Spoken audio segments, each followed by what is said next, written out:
कृष्ण लीला से साहजिक समाधि। साहजिक समाधि श्री कृष्ण लीला में ही है। कृष्ण कथा और बांसुरी के श्रवण करते समय चाहे आंखें खुली ही क्यों न हो, समाधि लग ही जाती है। गोपियों ने आंखें मूंदकर नाक पकड़कर समाधि लगाने का प्रयत्न कभी नहीं किया। गोपियों की समाधि स्वाभाविक साहजिक समाधि थी। यह भोगी शरीर योगाभ्यास नहीं कर सकता। भोगी यदि योगी बनने का प्रयत्न करेगा तो रोगी बन जाएगा। योग का सर्वप्रथम साधन है ब्रह्मचर्य। ब्रह्मचर्य के पालन के बिना योग सिद्धि की प्राप्ति का प्रयत्न करने वाला अधोगति के गर्त में गिरता है। कृष्ण कथा है ही ऐसी कि वह जगत को अनायास ही भुला देती है। जगत में बसकर रहकर भी उसको भूल जाना है। यह भागवत ग्रंथ ऐसा दिव्य है कि 7 ही दिनों में मुक्ति दिलाता है। राजा परीक्षित इस ग्रंथ का श्रवण करके 7 ही दिनों में जगत को भूलकर कृष्ण में तन्मय हो गए थे। बड़े बड़े ज्ञानी महात्माओं को भी यह आशंका थी कि राजा परीक्षित मात्र 7 दिनों में मुक्ति कैसे पाएगा। मात्र 7 ही दिनों में राजा के ज्ञान, भक्ति और वैराग्य की अभिवृद्धि करने के हेतु ही इस कृष्ण कथा का आयोजन किया गया था, क्योंकि कृष्ण कथा में तन्मयता होने पर ही तो इसे इच्छित मुक्ति मिल पानी थी। इस जगत को भूलने के लिए ही तो योगी आँख मूंदकर प्राणायाम करते हैं, किंतु इस जगत को भूल जाना सरल नहीं है। योगी के लिए जगत को भूलना आसान नहीं है, तो गोपियों के लिए जगत को याद करना आसान नहीं है। कृष्ण कथा में आंखें मूंदने, नाक पकड़ने या प्राणायाम करने की आवश्यकता नहीं है। यह जगत को अनायास ही भुला सकती है। मन का निरोध तब होता है जब किसी का उसके द्वारा विरोध नहीं होता है। मन में विरोध और वासना न रखो। विरोध और वासना निरोध में बाधक है। जगत के किसी भी जीव के लिए विरोध न रखो। जगत के भोग्य पदार्थों की वासना न करो। निरोध होने पर अनायास ही मुक्ति मिल जाती है। श्री कृष्ण लीला से अनायास ही मन का निरोध हो जाता है। जगत की विस्मृति और भगवान की अखंड स्मृति ही तो निरोध है। पूतना रूपी वासना आँखों में आ बसती है, सो आँखों को कृष्ण की रूप माधुरी में स्थिर करो और कान को कृष्ण कथा में जोड़ दो। यदि यह संसार सुंदर है तो इस सुंदर संसार का निर्माता तो न जाने कितना सुंदर होगा। क्या ऐसा विचार तुम्हारे मन में भी कभी आया है? मनुष्य सौंदर्य दर्शन के लिए कश्मीर जैसे दूर दूर के स्थानों में घूमता रहता है। अजी, वहाँ क्यों जाते हो? सच्चा सौंदर्य तो अंतर में है, ईश्वर में है। उसे देखने का प्रयत्न करो। परमात्मा के किसी भी स्वरूप से तन्मय होने पर मुक्ति मिल सकती है।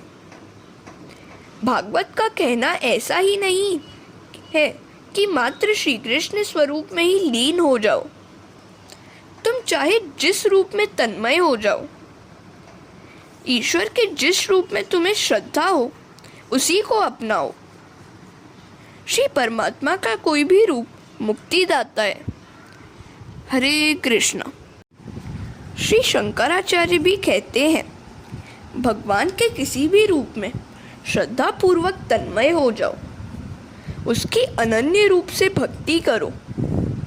जिस किसी रूप में संपूर्ण श्रद्धा हो उसकी अनन्य भक्ति करो और अन्य रूप को उसी का अंश मानकर वंदन करो।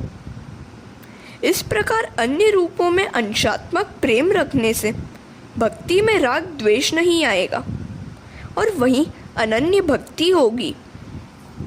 नारी अपने पति के प्रति अनन्य प्रेम रखती है, फिर भी अपने अन्य सभी कुटुंबी जनों की भी सेवा प्रेम से करती है। अर्थात स्त्री का पति प्रेम अनन्य है और अपने अन्य रिश्तेदारों के प्रति अंशात्मक प्रेम रखती है। ऐसे अंशात्मक प्रेम से पति प्रेम में कुछ न्यूनता तो होती ही नहीं है। हमें अपने मनपसंद प्रभु रूप से उस नारी की भांति ही अन्य रूप से भक्ति करनी है और साथ ही साथ ईश्वर के अन्य रूपों को भी आदर देना है। श्री कृष्ण अनायास मुक्ति दाता है।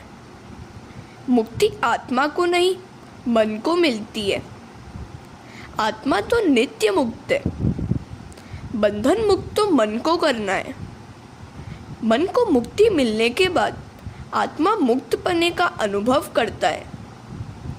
आत्मा को जब कोई बंधन ही नहीं है तो फिर मुक्ति का प्रश्न ही कैसे पैदा हो सकता है। विषयों का बार बार चिंतन करते रहने के कारण मन उनमें फंस जाता है और बंध जाता है।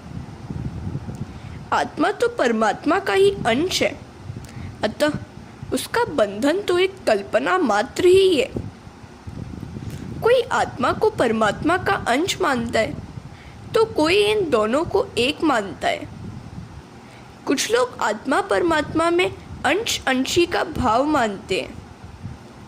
जीव ईश्वर का अंश है। भगवान ने गीता में कहा है, ममे वांशो जीव लोके।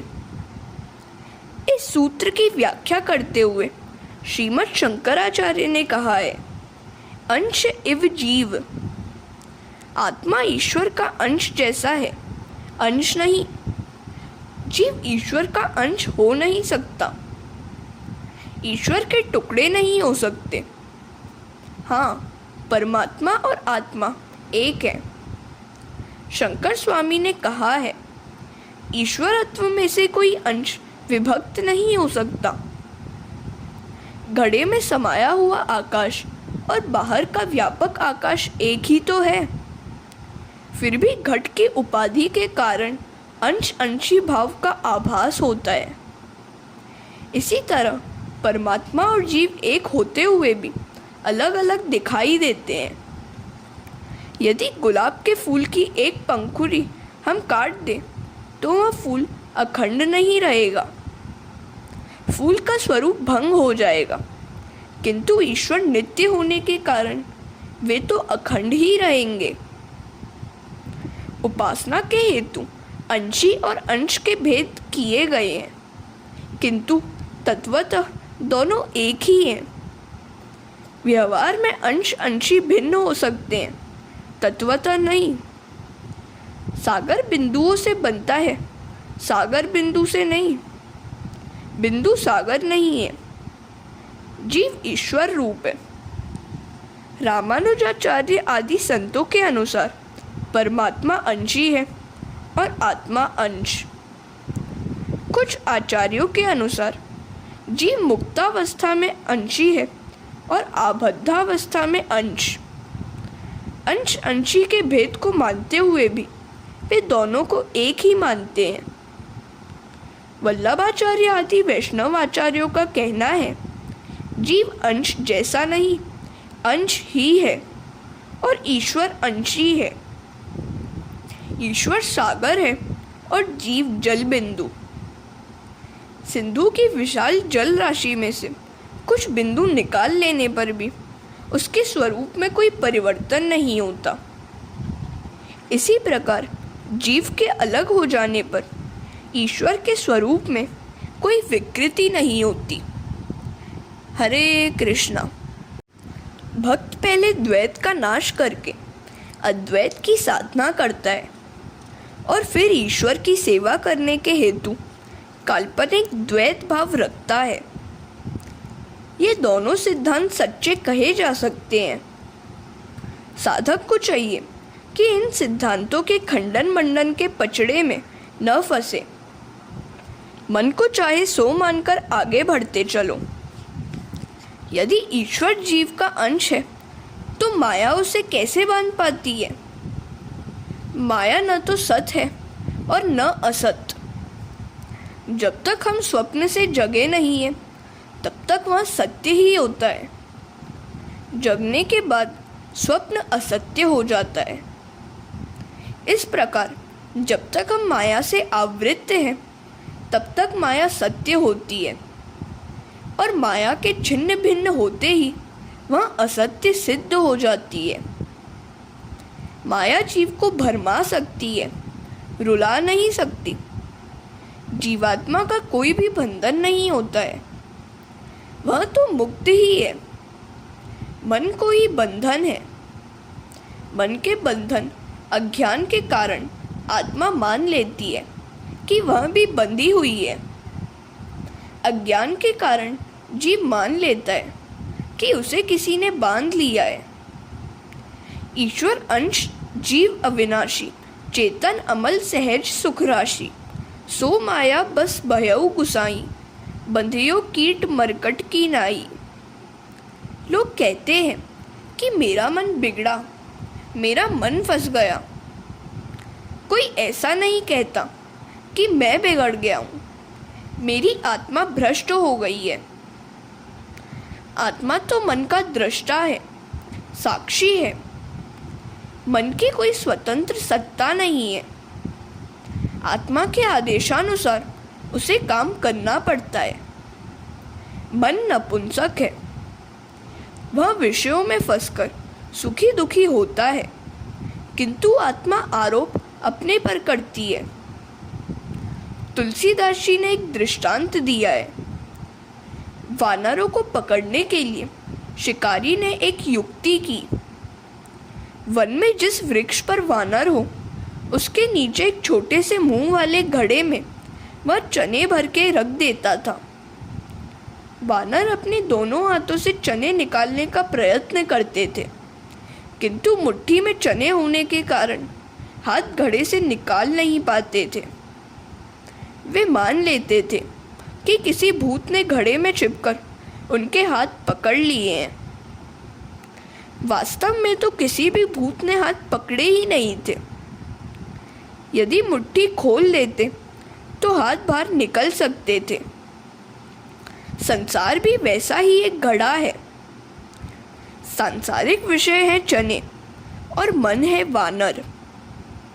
मन अहंतावश विषयों को अपनी मुट्ठी में बंद किए रहता है, फिर भी मानता है किसी ने बांध लिया है।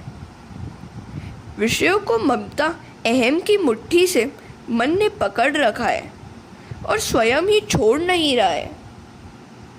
जीव का बंधन वानर के जैसा ही है। इन दोनों का बंधन अज्ञान मूलक है। अज्ञान का नाश होने पर बंधन नहीं रहता। अज्ञान की उपाधि दूर होते ही परमात्मा और आत्मा एक हो जाते हैं। माया ने सांसारिक घड़े में विषयों के चने भर दिए हैं। समझ बूझकर यदि इन विषय रूपी चनों को छोड़ दिया जाए तो फिर मुक्ति ही है। एक बुढ़े का दृष्टांत दिया हुआ है।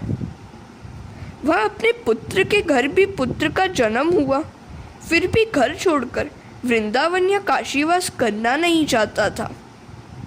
पहले तो वह कहता था कि अपने पुत्र के विवाह हो जाने पर मैं गृह त्याग करूँगा। अब वह कहता है कि मेरा छोटा पुत्र मुझे जाने नहीं देता। काशी वृंदावन में सेवा चाकरी भी कौन करेगा? इधर बूढ़े के पुत्र सोचते हैं कि यदि यह बूढ़ा वृंदावन चला गया तो उसकी पेंशन की रकम से हाथ धोना पड़ेगा, क्योंकि वह वही मंगा लेगा। वहाँ वह सारी रकम साधु संतों में लुटा देगा।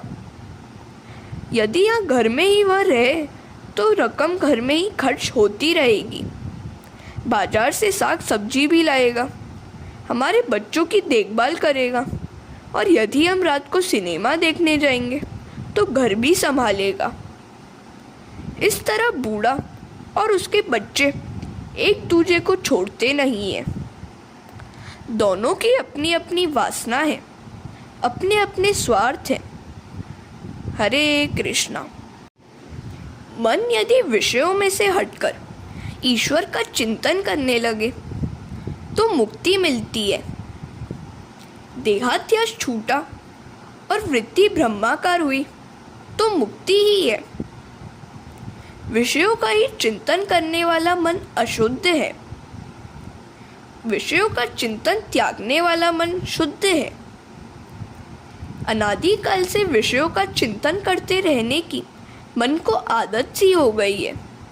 इसीलिए यदि यही मन श्री कृष्ण कथा का चिंतन, श्रवण, मनन करने लगे तो विषयों का विचार करने की आदत छूट सकती है। इंद्रियों के स्वामी है श्री कृष्ण। आंखों का श्री कृष्ण से संबंध जोड़ो, सर्वत्र और सभी में ईश्वर का दर्शन करो। इंद्रिय रूपी गोपी का आत्मा के साथ मिलन करना है। 5 इंद्रियों के विषय भी 5 हैं। यदि इंद्रियां अपने अपने विषयों से अलग हो जाए तो आत्मा के साथ उनका मिलन होगा। इंद्रिय गोपी को प्रभु के साथ विवाहित कर दो। गोकुल लीला का तात्पर्य है गोपियों को जीते जी मुक्ति दिलाना। श्री कृष्ण ने गोपियों को मुक्त करने के लिए ही गोकुल लीला की थी। गोपियों को वे जीते जी मुक्त करना चाहते थे। गोपियां चाहे अपने घर में रहे, उनका मन विचलित न हो, ऐसा उन्होंने किया। किसी भी प्रकार की साधना, धारणा किए बिना ही गोपियों के मन का श्री कृष्ण में निरोध हो गया। गोपियों ने भक्ति मार्ग का आचरण किया था। महाप्रभु कहते हैं, मुझे नया कुछ भी नहीं कहना है, मैं तो गोपियों का मार्ग ही बतलाता हूँ। लौकिक रूप के प्रति जितनी आसक्ति है उतनी यदि भगवान में हो जाए तो संसार के बंधन छूट जाएंगे। श्री कृष्ण का सौंदर्य ही ऐसा है कि उसे देखने के बाद जगत का सौंदर्य सुहाता ही नहीं है। श्री कृष्ण अति सुंदर है, जगत सुंदर है, ऐसा मानने से काम दृष्टि पैदा होती है। श्री कृष्ण कथा में तन्मयता अनायास ही हो जाती है। परमात्मा हमारी सभी इंद्रियों को विषयों में से हटाकर अपनी ओर आकर्षित कर लेते हैं। जिसका मन मधु है उसी के घर का माखन कन्हैया ग्रहण करता है। भगवान से हमेशा प्रार्थना करते रहो, हे नाथ, मेरे मन को जड़ पदार्थों में से हटाकर अपनी ओर आकर्षित कर लीजिए। मन को तभी शांति मिलती है जबकि वह ईश्वर में स्थिर होता है। वेदांती मन को अर्धचेतन और अर्ध जड़ मानते हैं। संकल्प करने से मन हजारों मील दूर पहुंच जाएगा। मन का जब भी लय होगा, जड़ पदार्थ में नहीं, ईश्वर में ही लय होगा। वस्तु सजातीय वस्तु में ही घुल मिल सकती है। दूध में मिश्री मिल जाती है, पत्थर नहीं। संसार के सभी पदार्थ नाशवान है। जो क्षण क्षण सर रहा है, क्षीण होता जा रहा है, वही संसार है। यह मन ईश्वर में ही जाकर विलीन हो सकता है, अन्य किसी पदार्थ में नहीं। हे नाथ, मेरा मन सदा तुम्ही में लगा रहे। ईश्वर से मन का दूर होना ही बंधन है। ईश्वर के चरणों में मन रहना मुक्ति है। मन ईश्वर से दूर हो जाएगा तो बिगड़ जाएगा। भगवान की लीला का यही तात्पर्य है। गोपियां अपने मन में श्री कृष्ण को हमेशा बसाए रख रही हैं और कर गृहस्थी निभाती रही हैं।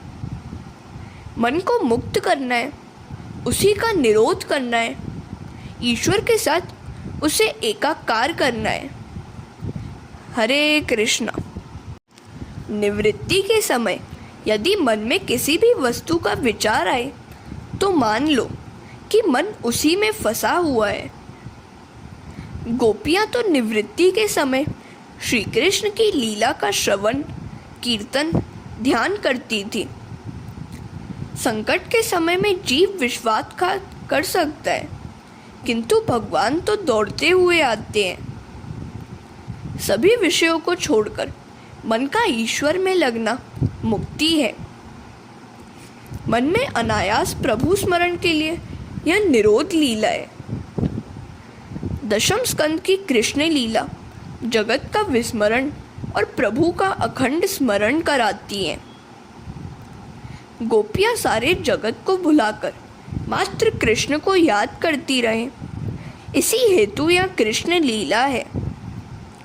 कृष्ण लीला में मन को लगा देने से जगत भुलाया जा सकेगा। शरीर चाहे कहीं भी हो, मन को गोकुल वृंदावन में बसाए रहो। जो मरकर जिए और जीकर मरे, वही सच्चा शर है। जो मरकर जीता है वह मुक्ति पाता है। मृत्यु की मृत्यु ही तो मुक्ति है। गोपियां घर का कामकाज करते हुए भी कृष्ण में ऐसी लीन हो जाती थी कि न करने जैसा काम भी कर बैठती थी। वे चूल्हे में लकड़ी के साथ साथ बेलन जला देती थी। काल धक्के देकर निकाले और हमें रोते हुए संसार छोड़ना पड़े, इसकी अपेक्षा समय पर सावधान होकर समझ बूझकर जंजाल से मुक्त होना श्रेष्ठ है। बुद्धि परमात्मा को पकड़ नहीं पाती। नायमात्मा प्रवचनेन लभ्यो न मेधया न बहुना श्रुतेन यमे वैश वृडुते तेन लभ्यस्त सियेषु आत्मा विवृडुते तनुश्याम। परमात्मा न तो वेदाध्ययन से मिलते हैं और न शास्त्र श्रवण या बुद्धि चातुर्य से। आत्मा जिस पुरुष पर कृपा करता है उसी को उसकी प्राप्ति होती है, अथवा जो उसे प्राप्त करना चाहता है उसे वह मिलता है। परमात्मा जिसे अपना मानकर अपनाते हैं उसी को वे मिलते हैं। अब आगे दामोदर लीला की बात भी आएगी। परमात्मा श्री कृष्ण परम प्रेम के स्वरूप है। सामान्य प्रेम और परम प्रेम में अंतर है। पुत्र, पत्नी, माता, पिता आदि के साथ जो प्रेम है वह सामान्य है। जगत के सभी पदार्थ और जीवों के प्रति जो निस्वार्थ प्रेम होता है वह है परम प्रेम। जीव बड़ा अयोग्य है, अपात्र है। वह मन से, आँखों से हमेशा पाप करता ही रहता है, फिर भी ईश्वर तो उससे प्रेम ही करते हैं। ईश्वर जीव से प्रेम करते हैं, उस पर प्रेम बरसाते हैं और उससे प्रेम की ही अपेक्षा करते हैं। वे प्रेम से ही वश में हो सकते हैं। वे धन से वश में नहीं होंगे क्योंकि वे स्वयं लक्ष्मीपति हैं। जब शारीरिक बल, द्रव्य बल, ज्ञान बल आदि सब हार जाते हैं तब प्रेम बल ही जीतता है। प्रेम बल सर्वश्रेष्ठ है। प्रेम बल परमात्मा को वश में करने का साधन है। कुछ लोग पूछते हैं, भाई परमात्मा से प्रेम किस प्रकार किया जा सकता है? घर के लोग हमें सुख सुविधा देते हैं, अतः हम उनसे प्रेम करते हैं। उसी प्रकार मान लो कि परमात्मा की कृपा से ही हम सुखी हैं। उनके नाम का बार बार स्मरण करोगे तो उनसे प्रेम हो जाएगा। यदि भगवान की इच्छा से तुम्हारी इच्छा भिन्न होगी तो प्रभु के साथ प्रेम हो नहीं पाएगा। अपनी इच्छा का त्याग करो और भगवान की इच्छा को ही अपनी इच्छा बना लो। वैष्णव अपनी इच्छा को भगवान की इच्छा के साथ एक रूप करके उसमें लीन हो जाता है। हरे कृष्णा। महात्मा प्रभु को प्रेम से जीत लेते हैं। जीव पूर्णतः प्रेम करने लगे तो भगवान वश में हो जाते हैं। ऐसी प्रेम कथा का ही इस दामोदर लीला में वर्णन है। भागवत में जहाँ जहाँ एकदा शब्द का प्रयोग किया गया है वहाँ कोई न कोई विशिष्ट प्रसंग है। 9वें अध्याय के आरंभ में भी एकदा शब्द था। परीक्षित कृष्ण कथा से अभी तृप्त हुए नहीं है, वे अब भी बड़े विस्तार से सुनाने की प्रार्थना कर रहे हैं। सुखदेव जी वर्णन कर रहे हैं, राजन अब आगे सुनिए। गोपियों ने कन्हैया का नाम माखन चोर रख दिया तो यशोदा को यह बात अखरने लगी। वह अपने लाला से आग्रह करने लगी कि बाहर का नहीं, घर का माखन खाना अच्छा है। कन्हैया कहता है, मैं यदि घर का माखन खाने लगूं तो घर में माखन घट जाएगा। मैं तो बाहर से कमाकर ही खाना चाहता हूँ। अजी, स्वाद गोपियों के माखन में नहीं, प्रेम में था। मिठास प्रेम में होती है, वस्तु में नहीं। यशोदा जी ने सोचा, घर का कामकाज नौकर संभालते हैं, इसलिए शायद लाला को घर का माखन पसंद नहीं है और माखन की चोरी करता रहता है। आज मैं स्वयं दधी मंथन करके माखन बनाकर उसे खिलाऊंगी और तृप्त करूंगी। रामायण में कहा गया है कि राजा दशरथ चक्रवर्ती सम्राट थे और सेवकों की उनके यहाँ कोई कमी नहीं थी। फिर भी महारानी कौशल्या अपने हाथों ही भोजन बनाती थी। रसोई ठाकुर जी के लिए है। पानी बिगड़ा तो वाणी बिगड़ेगी, वाणी बिगड़ने पर वीर्य बिगड़ता है। वीर्य अर्थात जीवन। अन्न मन को बनाता है। आपको जिसके चरित्र में पूर्णतः विश्वास न हो उसे अपने रसोई में कभी न आने दीजिए, और यदि वह रसोई घर में आ भी जाए तो अन्न जल दूषित होने न देना। एक दिन सभी नौकर घर के अन्य कामों में जुटे हुए थे तो यशोदा ने अपने ही हाथों दधी मंथन करके माखन बनाकर लाला को खिलाने की बात सोची। मेरा लाला फिर कभी बाहर का माखन खाने की इच्छा न करे, ऐसी उनकी चेष्टा थी। प्रातः काल में स्नानादि कार्यों से निवृत्त होकर पीला वस्त्र पहनकर यशोदा जी दधी मंथन के काम में लग गई। यशोदा जी कन्हैया के लिए यह सब कर रही थी, सो इस काम में भक्ति भी मिली हुई थी। हमें प्रत्येक व्यवहार को भक्तिमय बनाना है। घर में झाड़ू बुहारी करना भक्ति है, क्योंकि हमारा घर ठाकुर जी का ही तो है। यदि घर में कहीं कूड़ा कचरा होगा तो ठाकुर जी अप्रसन्न हो जाएंगे। भोजन बनाते भी जरा सोचा जाए कि ठाकुर जी खाने जा रहे हैं। भोजन बनाना भी भक्ति ही तो है। कई बार बहनें पूछती हैं, हमारा कुटुंब बहुत बड़ा है, सो सारा समय रसोई घर में ही बीत जाता है, प्रभु सेवा के लिए समय बचता ही नहीं है। अरे, बड़ा कुटुंब तो अच्छे भाग्य वाले को ही मिलता है। घर के सभी लोगों को भगवान ही का रूप मानकर उनकी सेवा करते रहो। संसार सागर है और सांसारिक विषय दही। आरंभ में विषय मधुर होते हैं, अंत में कटु। सांसारिक विषयों का विवेक से मंथन करने वाला भक्ति रूपी माखन पाता है। ऐसा प्रेम रूप भक्ति रूप माखन परमात्मा को अर्पण करें। परमात्मा प्रेम के सिवाय और कुछ भी नहीं मांगते। हरे कृष्णा।